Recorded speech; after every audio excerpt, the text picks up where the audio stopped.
I was sitting in Afghanistan after surviving a vehicle bomb attack when I opened Facebook and discovered another threat waiting for me back home.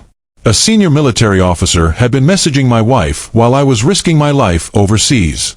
What he didn't know was that I wasn't going to forget. I wasn't going to forgive. And 3 years later, I sent one message that may have destroyed everything he'd spent 22 years building.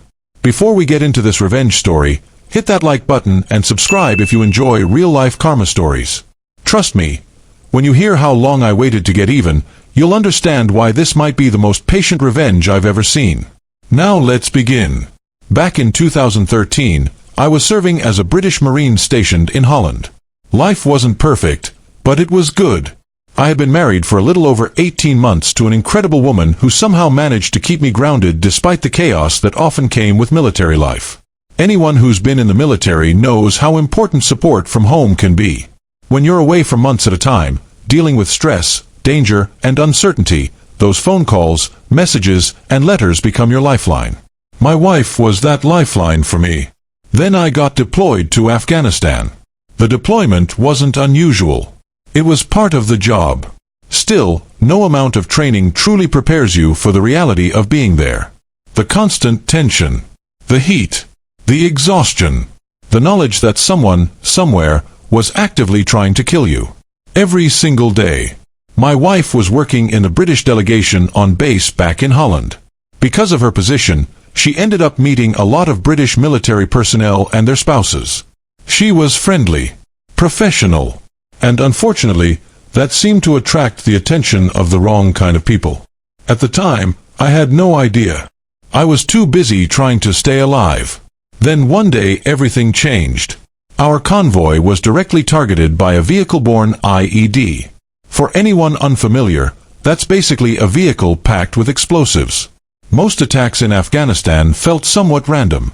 Dangerous, sure, but random. This one felt personal.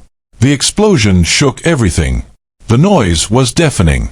The adrenaline hit like a freight train. Even after it was over, my hands wouldn't stop shaking. My heart felt like it was trying to punch its way out of my chest.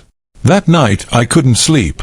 Every time I closed my eyes, I could hear the blast again, feel the vibration, smell the smoke. And while I was still processing all of that, I got another piece of news. A completely different kind of attack. My wife informed me that an RAF guy back in Holland had been trying to flirt with her, pursue her, test boundaries he knew he shouldn't be testing. Now, under normal circumstances, maybe I would have handled it differently. Maybe. But there is nothing normal about finding out someone is making moves on your wife less than 24 hours after somebody tried to blow you up. I was exhausted, angry, emotionally raw, and not exactly thinking like a diplomat. So I found him on Facebook. His name was Terry. I still remember staring at his profile picture. The smug smile. The confident pose. The kind of guy who clearly thought rules applied to everyone except him. My blood started boiling. I typed out a message. Deleted it. Typed another. Deleted that too. Finally, I sent one. The message was blunt. Very blunt. Let's just say I made it crystal clear that if he ever went near my wife again, he would deeply regret it. At the time, hitting send felt satisfying. For about 10 minutes. Then reality caught up with me. The next day, one of my bosses contacted me. He was RAF himself. Fortunately for me, he was also one of the good ones. His message was short. We need to talk. Those 4 words instantly made my stomach drop. When we finally spoke, he explained what had happened. Apparently, Terry had gone straight to his office. Like a child running to a teacher. He'd shown them my message and complained about it. My boss shook his head. You got lucky, he told me. He could have reported this formally. I knew he was right. Threatening another service member wasn't exactly career-enhancing behavior. But my boss understood the situation. He knew what I'd been through. He knew the emotional state I was in. And more importantly, he knew Terry wasn't exactly innocent. So instead of escalating it, he gave me a warning. A professional heads-up. Basically saying, don't do it again. I thanked him. Apologized. and promised that would be the end of it. At least that's what I thought. Months later, my deployment finally ended. Returning home after Afghanistan felt strange. Part of me was relieved. Part of me still felt like I was there. People who haven't experienced deployment often assume you just switch back to normal life. You don't. Your body comes home before your mind does. Everything feels slightly off. The silence feels weird. The safety feels weird. Even sleeping in your own bed feels weird. I was only a few days into readjusting when my wife sat me down. I immediately knew something was wrong. She had that look. The one people get when they've been carrying something heavy for a long time. "I need to tell you something," she said quietly. My stomach sank. She explained that while I had been deployed, another man had contacted her. Not just any man. An Army Sergeant Major. A senior military figure. Someone old enough and experienced enough to know exactly how inappropriate his actions were. According to my wife, he had messaged her on Facebook, told her she was beautiful, asked for her phone number, and tried to start something. The moment she realized where the conversation was heading, she blocked him. Immediately. No games. No flirting. No encouragement. Just blocked. I asked why she hadn't told me earlier. Her answer hit me hard. She said she'd seen how angry I'd gotten the first time. She knew what kind of environment I was operating in overseas. And she didn't want to add more stress while I was deployed. Honestly, I couldn't even be upset with her. She was trying to protect me. But the more I thought about what this Sergeant Major had done, the angrier I became. Because this wasn't some young idiot making a stupid mistake. This was a senior leader. Someone responsible for setting an example. Someone who absolutely knew she was married. And someone who clearly didn't care. The next morning, I walked into work with one goal. I wanted accountability. And I was about to find out whether the military was willing to provide it. The next morning, I walked into work with one goal. I wanted accountability. And I was about to find out whether the military was willing to provide it. I went straight to one of my bosses, an army captain I trusted. After hearing the whole story, he leaned back in his chair and rubbed his chin. For a moment, I thought he was as angry as I was. Finally, he looked at me and said, "Leave it with me." Those 4 words sounded promising. For the first time since hearing about the messages, I felt a small sense of relief. Maybe this would actually be handled. Maybe a senior NCO wouldn't simply get away with trying to hit on a deployed Marine's wife. A few days passed. Then I got the update. The captain had spoken with the Sergeant Major. There had been a discussion. A warning. A professional conversation. And that was it. No formal action.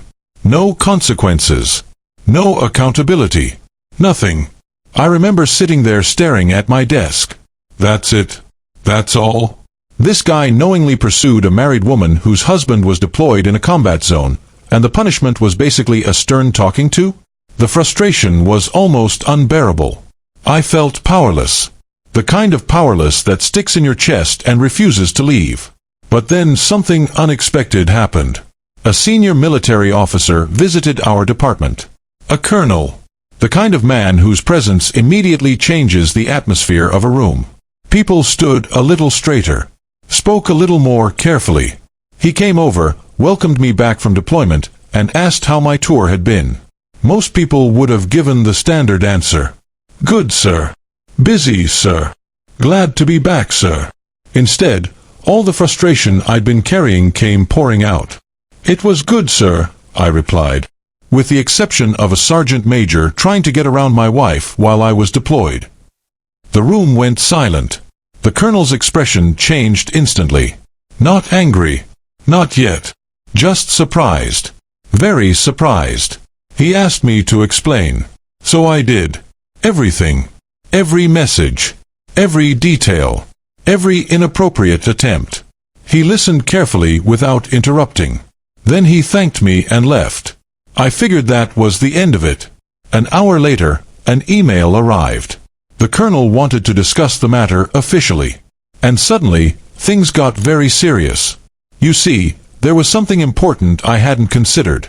The colonel and the sergeant major belonged to the same regiment. To the colonel, this wasn't just misconduct. This was one of his own embarrassing the regiment. That mattered a lot. I provided everything.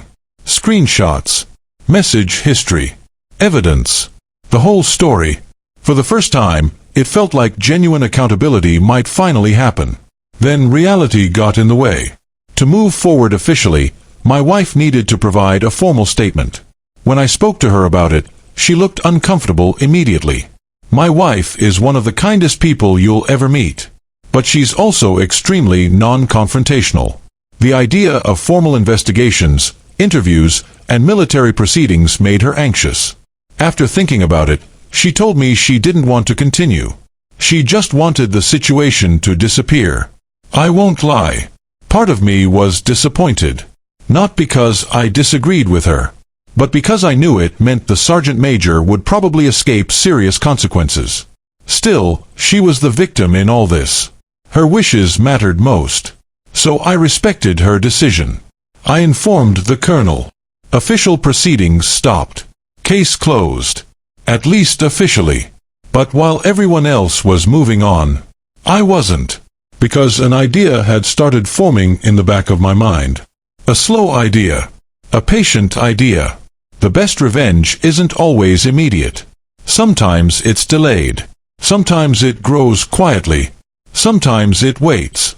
And that's exactly what I decided to do. Before closing the matter completely, I made one request. I asked whether the sergeant major could provide a formal written apology. A signed apology. Addressed to both my wife and me. The request was approved. 2 days later, the letter arrived. I remember opening it carefully, reading every line, then reading it again. The sergeant major admitted everything. He apologized for the distress. He apologized for the anxiety. He acknowledged that contacting my wife while I was deployed was wrong. Most importantly, he signed it, dated it, and put his name on it. That letter became the most valuable piece of paper I owned. Because unlike screenshots or accusations, this was a confession, a documented admission, a permanent record. And from that moment forward, I waited. Months passed. Then years. I left Holland, returned to the UK, moved to a new posting, built my life, focused on my marriage, focused on my career. Meanwhile, the apology letter stayed safely stored away, waiting. The funny thing about revenge is that most people expect it immediately. They expect shouting, arguments, public confrontations. But patience can be far more dangerous. Then one day, nearly 3 years later, I remembered something. A conversation I'd had with the sergeant major before all this happened. Back when I still respected him. Back before he showed everyone who he really was. He'd mentioned retirement. Specifically, he'd mentioned having roughly 3 years left before completing his service. 22 years. A full military career. And a very healthy pension. Suddenly, everything clicked. If my calculations were correct, he was only months away from retirement. Months away from collecting the reward he'd spent over 2 decades building. And then I remembered another detail. He was married. His wife had been back in the UK the entire time. And as far as I knew, she had never seen any of the messages. I sat at my computer for a long time that evening, thinking, considering, making absolutely sure I wasn't acting out of emotion.